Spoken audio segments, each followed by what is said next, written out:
I've heard a lot of people complaining about the length of the credits in WandaVision. What they're not getting is that at least for the first part of the credits, you're actually seeing story develop, and there's some hints at what's going on with these characters.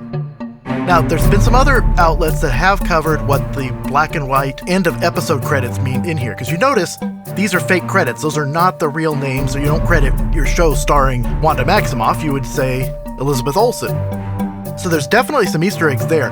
But I'm going to show you the first part of the regular credits actually has a sequence, and amazingly, each segment of this sequence is exactly the same length for each episode, but you're using different clips from the episode. Let me show you what I'm talking about. The first one is the Please Stand By segment. Now, everyone was complaining because they thought that there were going to be some hints, or after credit sequence, but Please Stand By was always used in old TV broadcasts so that they had something on the screen when the station was having difficulties or something was going wrong. You didn't want to think that the TV was down, the station was down, or that there was some sort of nuclear attack. So they put the Please Stand By on there so that people would know that, okay, there is something going on.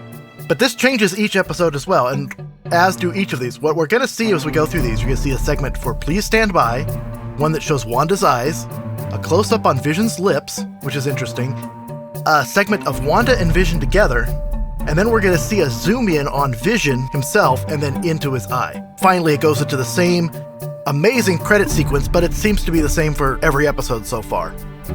Here's the Please Stand By sequences, and in here in episode 2 and 3, we get some little quick extra stuff that I'll be talking about at the end.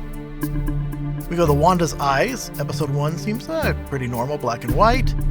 Number 2, here we have a little bit more concern or interest. And then we get this expression from her. Vision's lips, you can hardly see them from episode 1, but they're there. In episode 2, you can see a little bit more, maybe because he's doing more talking. In 3, he's a little bit more clear, because he's done lots of talking in this one. But then we get to Wanda and Vision. Here is the kiss from the bride. Episode 2, we get another kiss between Wanda and Vision. But episode 3, where they go for the kiss, and here comes the finger and the butterfly to get between them, why is it getting between them? But then we go to Vision's eye, which is very quick cut and then zooms into the sequence. But this last one gives a little bit more concern on Vision's face, if you ask me.